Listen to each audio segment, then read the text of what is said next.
안녕하세요.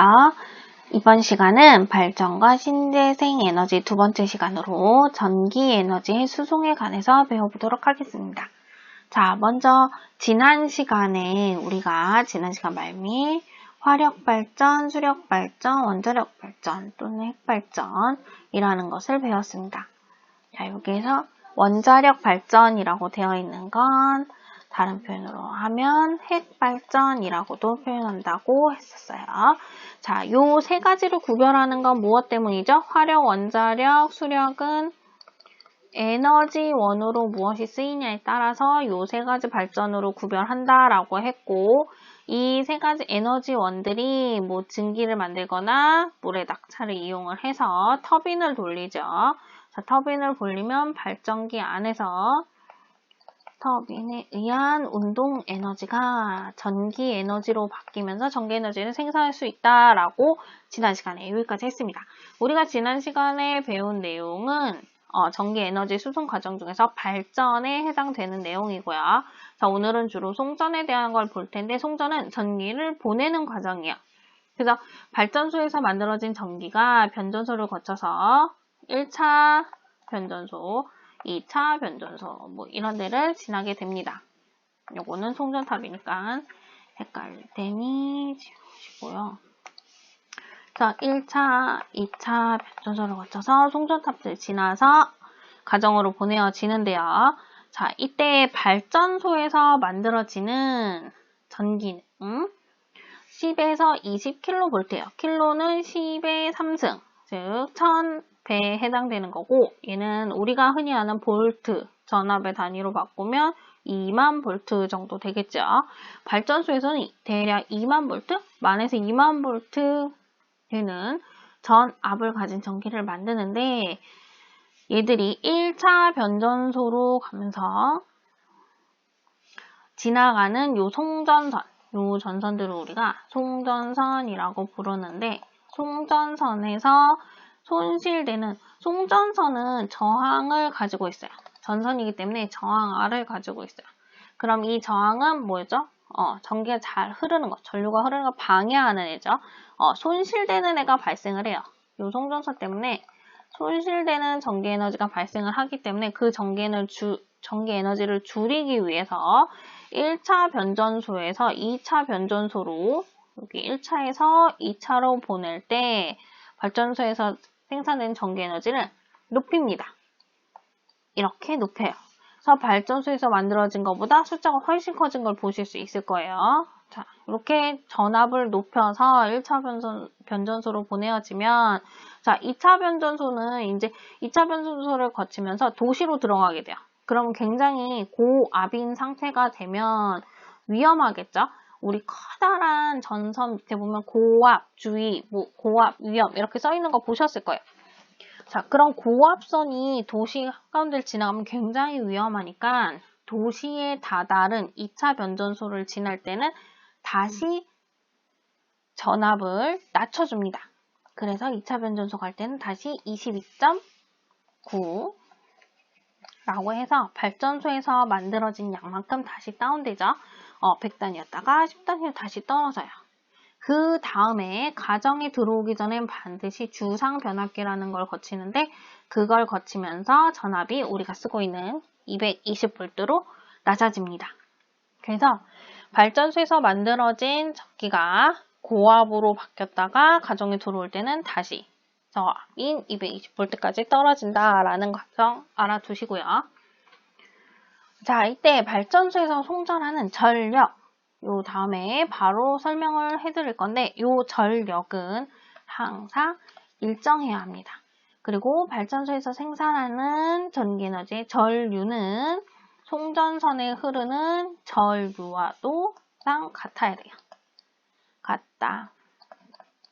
왜냐하면 송전선과 가정에서 쭉 전기 회로는 직렬이기 때문에, 직렬 연결일 때는 항상 전류가 일정해요. 그래서 발전소에서 생산돼서 가정까지 들어오는 이 전류는 항상 동일하다, 같다라는 거 알아두시기 바랍니다.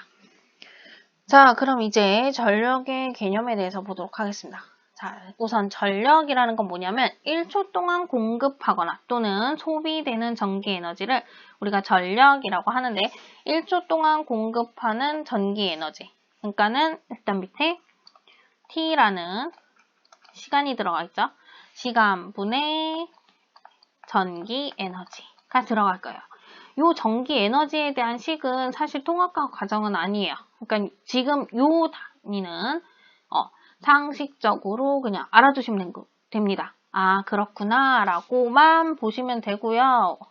교과서나 참고서에는 아마 선생님이 요 뒤에서부터 쓸 식만 적혀 있을 거예요. 그래서 요 뒤에 거는 반드시 외우셔야 하지만 앞에 거는 아, 이렇게 해서 이 식이 만들어졌구나 하고 보시면 됩니다.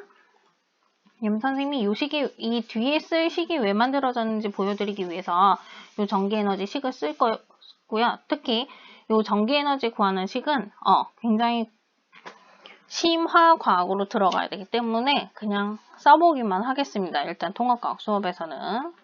자, 그래서 시간 똑같이 쓰고요. 전기에너지는 어떻게 구하냐면 전압 곱하기 전류 곱하기 시간으로 구합니다. 자, 이때 쓰고 나서 보니까 분모 분자의 T가 없어지죠? 그럼 뭐만 남나요? 그치. VI, 전압, 전류, 곱만 남습니다. 자, 이때 전압, 전류를 어떻게 바꾸냐에 따라서 또 식이 여러 개로 바뀔 수 있습니다. 자, I는 뭘로 쓸 수 있죠? 오메 법칙 쓰면. 자, 오메 법칙 기억 안 나는 사람들 위해서 다시 한번 써봅시다. 오메 법칙. I는 R분의 V였죠. 자, I는 R분의 V니까 요거를 요 식에 대입하시면 돼요. 그러면 어떻게 쓸 수 있어요? VI라는 식을 바꿨으면 R분의 V의 제곱이라고 쓸 수 있죠. 자, 이때 또 한 번 식을 바꿔 쓸 수 있어요.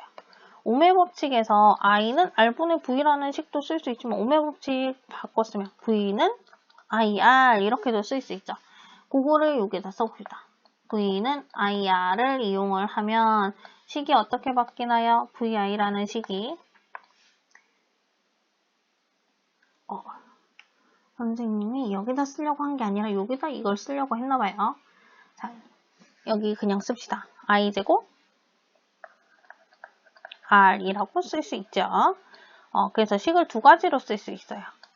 VI라는 식과 VI를 오메 법칙으로 바꿔서 R분의 V제곱 또는 I제곱 R 이렇게 세 가지로 전력 구하는 식을 만들 수 있습니다. 이 세 가지를 다 알아두셔야 돼요. 이때 이 세 가지 다 외울 필요 있다 없다? 없죠. VI라는 식만 기억하시고 오메 법칙 이미 우리가 알고 있으니까 오메 법칙 적절히 이용하면 나머지 두 식도 만들 수 있다는 거. 그래서 오메 법칙과 VI라는 식 함께 알아두시고요. 자, 이때 아까 위에서 뭐라고 했죠? 송전선에서는 전기 에너지가 손실된다고 했어요. 송전선에서 전력이 손실이 되는데 자, 이건 뭐를 말하냐면 1초 동안에 송전선에서 발생하는 열 에너지를 뜻해요. 송전선이라는 게 아까 뭐라고 했지? 얘를 저항으로 볼 수 있기 때문에 여기서 반드시 손실되는 아이가 발생을 하고 손실되는 게 어떤 형태로 손실되냐면 열 에너지 형태로 손실이 돼요. 그래서 1초 동안 송전선에서 발생하는 열 에너지를 우리가 전력 손실 또는 손실 전력이라고 부르는데 전력 공급될 때 송전선에 뭐 때문이다? 이제 저항 때문에 열이 발생을 한다. 그리고 이때 발생한 열은 우리가 쓸 수가 없어요. 그냥 버려지는 애야. 쓸 수가 없어. 그럼 손실 전력은 그럼 어떻게 구할 수 있을까요? 위에서 했지요? 송전선이 저항과 같은 역할을 하기 때문에 반드시 R을 포함한 식을 쓰셔야 돼요. 그렇다면 전력 구하는 요 세 가지 식 중에 뭘 쓰면 좋을까? 이거 아니면 이거 쓸 수 있는데 송전선의 전압보다는 송전선에 흐르는 전류가 있으니까 우리는 요 식을 택하겠습니다. 송전선에 흐르는 전류의 제곱 곱하기 송전선의 저항 이렇게 구할 수 있고요. 이때 요 전류는 우리 아까 위에서 뭐라고 했지? 송전선에 흐르는 전류랑 발전소에서 생산하는 전류랑 같다라고 했죠. 그 얘기는 요식을 바꿔 쓸 수 있어요. 다시 뭐로? 그렇죠. 발전소의 전류의 제곱 곱하기 송전선의 저항으로도 고쳤을 수 있습니다. 자, 왜 그런다고 그랬죠? 왜냐하면 송전선 전류랑 발전소에서 만들어진 전기의 전류랑 같기 때문이다. 자, 요거 기억하시고 그다음에 손실 전력도 반드시 기억을 해두시면 되겠습니다. 자, 손실 전력을 작게 하려면 어떻게 해야 될까요? 네, 손실 전력을 작게 하려면 자, 얘를 줄이고 싶으면 이걸 줄이든지 이걸 줄이면 되겠죠. 그러니까 송전선 또는 발전소에서 흐르는 전류를 작게 해주거나 뭘 작게 해주면 되나요? 그지? 송전선의 저항을 작게 해주면 손실 전력이 작게 해지겠죠? 요 전체를 작게 해주려면 요걸 작게 하거나 요걸 작게 하면 된다. 자, 그렇다면 송전선 또는 발전소의 전류를 작게 하면 뭘 크게 하면 될까요? 자, 위에서 전력 다시 한번 한 거 써봅시다. 전력은 전압 곱하기 전류라고 그랬고 이때 발전소에서의 전력 P는 어떻다 그랬죠? 위에서 설명해서 발전소에서 송전하는 전력은 항상 어떻다? 일정해야 돼요. 요 값은 항상 일정해야 되는데 요 I가 뭐라고 했지? 송전선에서의 전류라고 그랬죠. 요 송전선에서의 전류가 어떻게 하고 싶은 거야? 작게 하고 싶어. 그럼 뭘 크게 해야 되나요? 이 값이 일정하려면 그지? 얘를 크게 해야 되죠. 그래서 발전소에서의 전압을 크게 해야 한다. 또 뭘 작게 하고 싶다고 그랬지? 그지? 송전선의 저항을 작게 하려면 자, 요건 참고로 알아두시면 돼요. 전선의 길이는 짧게 송전선의 저항이라고 하는 건 요 송전선이 가지고 있는 전류가 흐르는 걸 방해하는 성질이죠. 요 저항값을 작게 하고 싶으면 이 길이를 최대한 짧게 하시면 돼요. 또 전선의 단면적은 굉장히 크게 하시면 돼요. 그러니까 굵고 짧게 만들면 되는 거야. 왜 굵고 짧게 만들어야 할까요? 길이가 짧고 단면적이 클수록 전류라는 게 뭐지? 전류는 전자의 흐름이죠. 전자가 동시에 이 전선을 통과하는 개수가 많아져요. 길이가 짧고 단면적이 크면 이 단면적이 굉장히 커지면 이 전선을 통과하는 전자수가 많아져서 전류가 잘 흐를 수 있어. 그렇기 때문에 손실 전력을 작게 하면서 전류를 잘 흐르게 할 수 있어요. 하지만 우리가 발전소에서 가정까지 오는데 전선이 짧게 끊어져 있으면 굉장히 작업하는 게 힘들겠죠. 송전탑 설치를 촘촘히 해야 될 거야. 그래서 송전탑의 길이를 널찍널찍하게 작게 하기 위해서는 송전선의 길이를 짧게 하는 데는 한계가 있어요. 그렇기 때문에 전압을 높여서 전류를 공급하고 있다 하는 얘기예요. 그래서 밑에 내용을 적어놨습니다. 손실 전력을 줄이기 위해서는 저항을 줄이는데 한계가 있기 때문에 다소 위험하더라도 전압을 높여서 어떻게? 고전압으로 송전을 한다. 자, 다시 한번 정리합니다. 전력 손실을 줄이기 위해서 발전소에서 생산하는 전력은 1차 변전소에서 굉장히 높게 뭐하지? 그지? 승합했다가 높여준다 얘기예요. 승합했다가 소비자 근처까지 송전을 하고 도시 근처의 2차 변전소에서는 가정에 들어가기 전에 안전을 위해서 다시 전압을 낮춰주죠. 그런 걸 감압이라고 해요. 그래서 감압해서 도시, 가정으로 전력을 공급한다. 그래서 궁극적으로 우리가 지금 여기서 하고 싶었던 얘기는 이 얘기예요. 손실 전력을 줄이기 위해서 고전압으로 송전을 하고 가정에 보낼 때 다시 전압을 다운시켜서 감압해서 보낸다. 자, 그럼 안전하게 송전을 하기 위한 장치는 뭐가 있을까요? 여기 예시가 나와 있으니까 잠시 보고 넘어갑시다.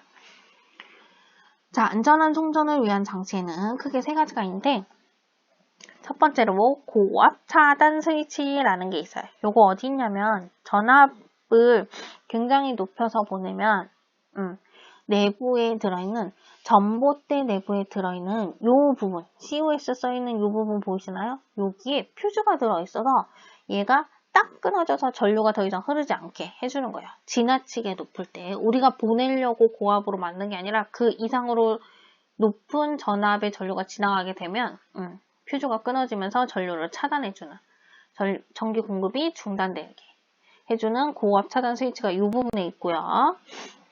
자, 그 다음에 스페이서라는 게 있는데 혹시 이런 거 본 적 있을까요? 이런 거는 주로 고속도로 같은 데 옆에 커다란 송전탑 있는데 보시면 여기 송전선과 송전선 사이에 이런 모양으로 이렇게 전선을 잡고 있는 애들이 있을 거예요. 이런 게 스페이스예요. 요 송전선들이 서로 이렇게 교차되거나 부딪히지 않도록 일정한 간격을 유지하게끔 만들어 놓은 장치라고 보시면 되고요. 자, 그 다음에 애자라는 게 또 있어요. 송전탑과 송전선을 연결해주는 이런 스프링 같은 연결 장치. 얘는 전류가 통하지 않는 재질로 만들어져 있어요. 그래서 이 기구들이 다 안전한 송전을 위한 장치들이다 라고 보시면 되겠습니다. 자, 지금까지 발전과 송전에 대한 개념과 여러 가지 막 공식도 갑자기 나오고 막 이래서 많이 헷갈리고 어떻게 공부해야 되지? 난감해하는 학생들이 있을 거예요. 자, 여기에서 포기하지 마시고 지금까지 배운 내용들을 숫자로 계산해서 한번 보도록 합시다. 그래서 선생님이 확인 문제 하나 넣어놨으니까 이 확인 문제 꼭 풀어보시기 바래요. 자, 일단 정지해놓고 여러분들이 풀어보시고 그 다음에 선생님이 풀어준 과정 보면서 맞는지 틀린지 다시 검토하시기 바랍니다. 자, 확인 문제. 자, 문제는 발전소의 송전 과정을 회로 A, B로 모색한 그림입니다. 다음 발전소의 생산 전력은 A, B가 동일하다라는 조건을 가지고 있어요. 자, 이때 1번 회로 A와 B에 흐르는 전류의 색이 B를 구하여라 라고 했네요. 자, 그럼 구해보면 되겠죠. 자, 일단 여기에서 준 조건은 뭐예요? 발전소의 생산 전력은 A, B가 동일하다. 자, 전력 어떻게 구하나요? 전력은 그지? 발전소의 전력은 V 곱하기 I로 구할 수 있고 얘는 A나 B나 같다고 했어요. 이때 여기서 우리 뭘 구할 수 있니? 뭘 구할 수 있나요? 응? 동일한 전력으로 지금 공급되고 있는 거죠. 근데 여기에서 뭐가 다르게 가고 있어?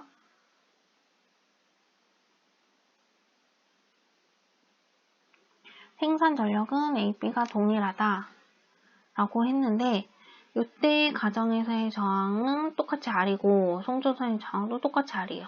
발전소에서 지금 A 회로는 V라는 전압으로 송전하고 있는 거고 회로 B는 EV라는 전압으로 송전하고 있는 거죠. 전력은 동일하게 그러나 뭐만 다르게? 전압만 다르게 송전하고 있는 상황이에요. 그지? 이때 VB는 몇 대 몇이에요? 그지? 1대 2. 요 문제 풀 때 이렇게 쓰지 말고 선생님이 옆에다 다시 한번 써드릴게요.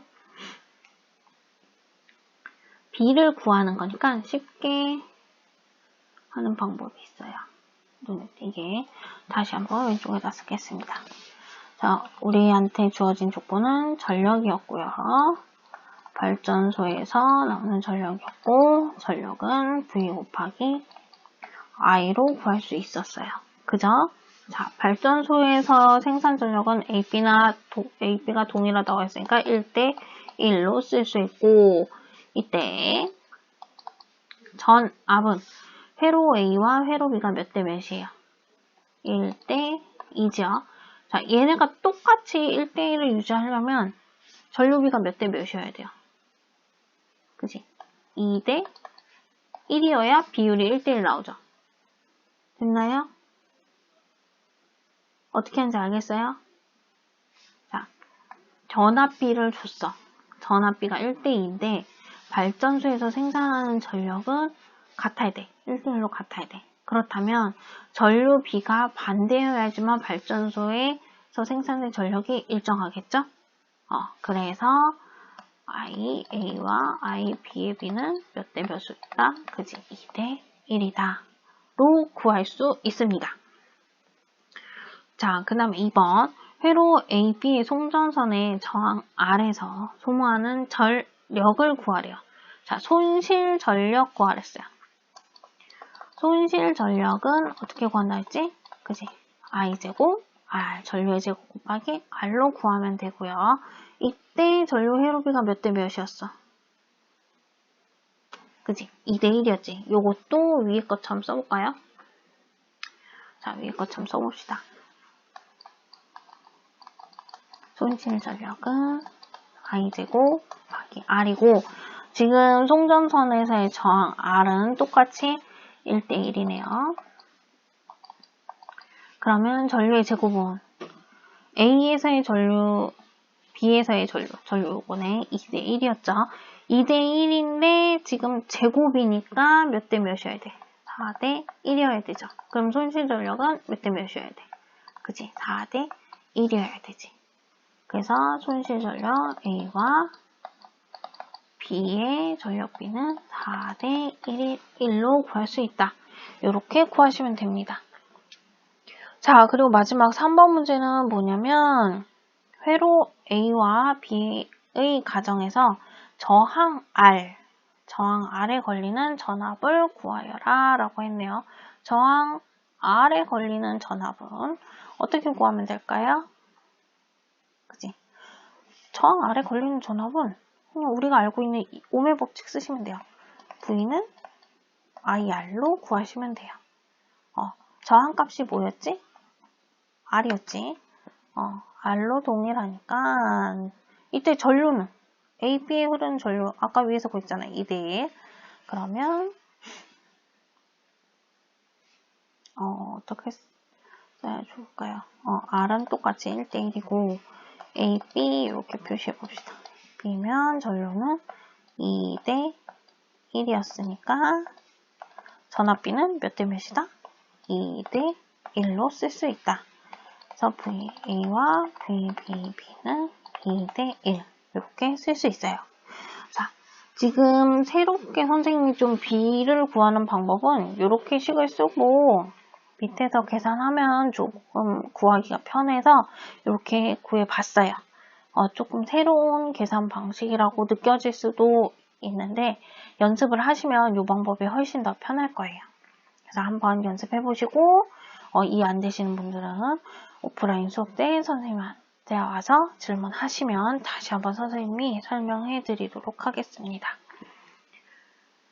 자, 그 다음에 변압기에 대한 개념을 조금 볼 건데요. 자, 변압기는 뭐냐면 우리가 앞에서 배웠던 전자기 유도 현상을 이용해서 교류 전압의 크기를 바꿔주는 장치예요. 일단 기본 구조를 보시면 철심이 있고 철심에 코일을 감아 놓은 구조라고 보시면 돼요. 근데 왼편에 있는 이게 1차 코일이고 오른편에 있는 걸 2차 코일이라고 부르는데 1차 코일 옆에는 이 표시 뭐냐면 교류 전류예요. 교류 전류를 공급을 해줘요. 교류 전원 장치예요. 전압, 건전지라고 생각하시면 돼요. 근데 전류 방향이 계속 바뀌는 전원 장치라고 보시면 됩니다. 그래서 교류 전류를 계속 공급을 해주고 있고요. 그럼 전류가 공급되고 있어요. 이 코일에 전류가 흐르고 거기 철심 있으면 이 주변에 전류가 흐르고 있는 도선 주변에 뭐가 생기죠? 요거 기억하시면 돼요. 전류가 흐르고 있는 도선 주변에는 뭐가 생겨요? 오른 나사 법칙에 의해서 자기장이 생기죠. 자기장 변화가 생길 거예요. 그래서 여기에서 자기장 변화가 생기면 이 자기장에 의해서 2차 코일에 전류가 흘러요. 자, 2차 코일 보시면 2차 코일에는 건전지가 있지 않습니다. 여기에서 전자기 유도 현상이 일어나는 거예요. 그래서 1차 코일에서의 자기장 때문에 2차 코일에 자기장 변화가 생겨서 2차 코일에 유도 전류가 흐른 거예요.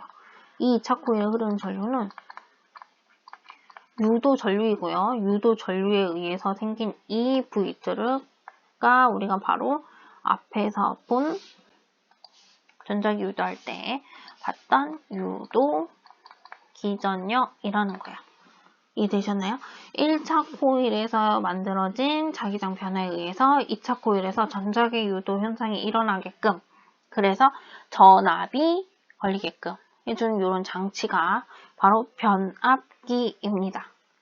자, 그러면 1차 코일에서의 V1 전압은 감긴수에다가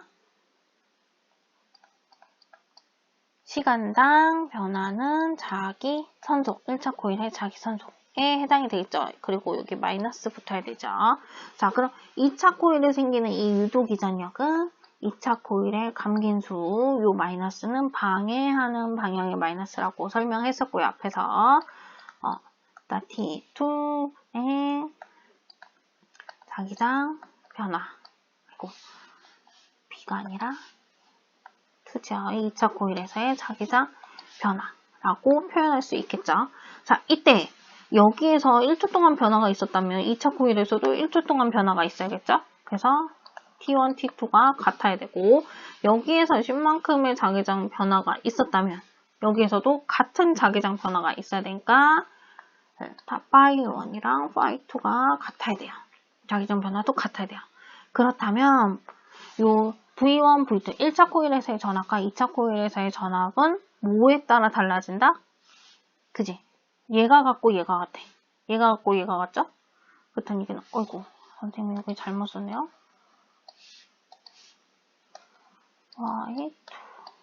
Y2면 시간이 같고 자기장 변화가 같으니까 뭐에 따라 달라져요? 그지? 감긴수가 다르니까 여기도 1, 2 표시해줘야 되겠네. 그러면 V1, V2는 얘 B는 V1은 N1인데 잠시만요. N1인데 N2라고 쓸 수 있겠죠? 자, 다시 1차 코일에서의 전압은 1차 코일의 감긴수에 비례하고, 또 시간당 1차 코일의 변화는 자기 선속, 자기장 변화량과도 같지요. 자, 2차 코일에서는 2차 코일의 감긴수에 비례하고 유도기전력이 시간당 변하는 자기 선속에 비례할 거예요. 자, 여기까지 됐나요? 자, 이때 1차 코일에서 변화가 일어나는 시간이랑 2차 코일에서 변화가 일어나는 시간은 1차 코일에 의해서 2차 코일의 변화가 일어나니까 같을 거고요, 시간. 이때 변하는 자기 선속도 1차 코일에서 일어난 변화만큼 2차 코일의 변화가 생기니까 같겠죠. 그러면 요 분모가 같고 요 분모가 같으니까 결국 1차 코일과 2차 코일의 전압 B는 뭐와 같다? 1차 코일과 2차 코일의 감긴수, 코일의 감긴수와 같다 하는 거 알아두시고, 그거 반드시 기억해 두셔야 합니다. 자, 변압기는 사실 내용이 이게 다예요. 한번 정리해 볼까요? 자, V1 대 V2, 1차 코일과 2차 코일의 전압비는 감긴수와 같다. 자, 요거 의미하는 거 뭐죠? 코일이 많이 감길수록 뭐가 크다? 그지? 유도 기전력이 크다. 기전력이 크다. 거고. 자, 이때 1차 코일에서의 전력 P나 2차 코일의 전력 P나 같아야 되죠. 같아야 돼요. 1차 코일에서 공급되는 전력이랑 2차 코일에서 공급되는 전력이나 에너지 보존 법칙에 의해서 V1, I1이 V2, I2와 같아야 돼요. 그러니까 V1이 크다면 전류는 I2가 더 크겠죠. 일정해야 되니까. 에너지 보존 법칙에 의해서 여기에서 10만큼 공급해주면 2차 코일에도 10만큼 받아야 돼요. 전류가 얼만큼 달라지는지, 전압이 얼만큼 달라지는지 상관없이 총량은 같아야 한다 그래서 전력은 둘이 같아야 하고, 요 진동수는 물리원에 나오는 건데, 요 교류 전류의 진동수와 요 유도 전류에 흐르는 진동수가 같아요. 그래서 요거는 참고로 알아두시면 되겠습니다. 자, 그럼 변압기도 문제 한번 풀어볼게요. 자, 변압기 문제. 1차 코일의 진동수가 60Hz이고 전압이 100V인 교류 전원이 연결되어 있어요. 이 진동수는 60Hz래요. 자, 1차 코일과 2차 코일의 감긴수가 1대2라네요. N1 대 N2는 1대2라고 합니다. 2차 코일에 걸려있는 저항은 2ohm이고, 자, 이때 1번 2차 코일의 전압을 구하여라 라고 그랬어요. 자, 전압 앞에서 방금 했죠? V1 대 V2는 뭐랑 같다? 그치, 1차 코일과 2차 코일의 감원수와 같다. 그렇다는 얘기는 몇 대면? 그치, 1대2여야 된다. 문제에서 답 다 줬죠. 그 얘기는 1차 코일의 전압은 얼마였어요? 100V. 그럼 2차 코일의 전압은 얼마 돼야 된다? 1대2니까 그치, 200V여야 된다. 그래서 2차 코일의 전압은 200V이다 라고 쓰시면 되고요. 자, 2차 코일에 흐르는 전류의 세기는 보시면, 자, 전류 어떻게 구해요? I2 ohm의 법칙 쓰시면 되죠. R분의 V 하시면 되고, 이때 R 얼마라고 그랬지? 그치, 2ohm이라고 했으니까 2ohm 분의 전압 방금 구했어요. 200V 하면 얼마? 그렇지, 100A. 이렇게 구할 수 있다. 자, 3번은 저항 아래에서 소비하는 전력은 이랬네요. 자, 저항 아래에서 소비하는 소비전력. 전력 어떻게 구해요? 손실전력, 소비전력 같은 말이야. 저항 R이 소비하는 전력은 I 제곱 R로 구하시면 되죠. 이때 I는 누구? R이 여기 달려있으니까 그치? 2차 코일의 전류 해주시면 되죠. 2차 코일의 전류 방금 구했네. 100A의 제곱 곱하기 저항 얼마? 2ohm 해주면 얼마인가요? 둘, 셋, 넷, 2만 전력의 단위는 와트예요. 와트 이렇게 구해주시면 됩니다. 자, 교류 전원이 공급하는 전력. 공급 전력은 자, 아까 변압기 설명할 때 뭐라 했죠? 1차 코일의 전력과 2차 코일의 전력은 같아야 된다. 왜? 에너지 보존 법칙에 의해서 같아야 된다라고 했죠. 방금 3번에서 R에서의 전력 구했어요. 전력은 2만W였으니까 교류 전원에서도 얼만큼이 공급돼야 되나요? 둘, 셋, 넷. 2만W가 공급돼야 되죠. 왜냐면 여기 지금 저항 하나밖에 없으니까 여기에서의 전력과 1차 코일에서의 전력이 같아야 돼요. 그래서 똑같이 2만W라고 해주시면 되고요. 자, 5번. 1차 코일에 흐르는 전류의 세기 구하래. 자, 이거는 거꾸로 구하시면 돼요, 이제. 1차 코일의 전력을 우리가 방금 구했지. 얼마라고? 2만W라고. 근데 이거 어떻게 나온 숫자죠? 그지? 전압 곱하기 전류 해주면 되죠. 자, 1차 코일의 전압 얼마였지? 100V. 그러면 100V에다가 전류 얼마인지 몰라요. 그러면 계산하면 I1 얼마 나오나요? 그지? 200A 나오네요. 자, 어렵지 않죠?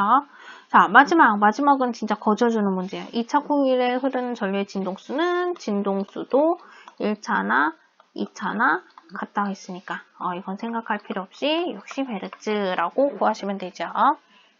자, 이렇게 해서 변압기 문제까지 모두 다 풀어봤습니다. 자, 어려운 내용은 아닌데 좀 생소하고 갑자기 막 계산도 해야 되고 복잡하기도 하실 거예요. 그래서 이 부분은 여러분이 공부를 해보시고 브라인 수업 때 선생님과 같이 문제 풀면서 다시 한번 확인해 보도록 하겠습니다. 개념 정리를 다시 한번 문제 풀면서 할게요. 자, 오늘도 어려운 통합과 파트 공부하시느라 고생 많으셨습니다.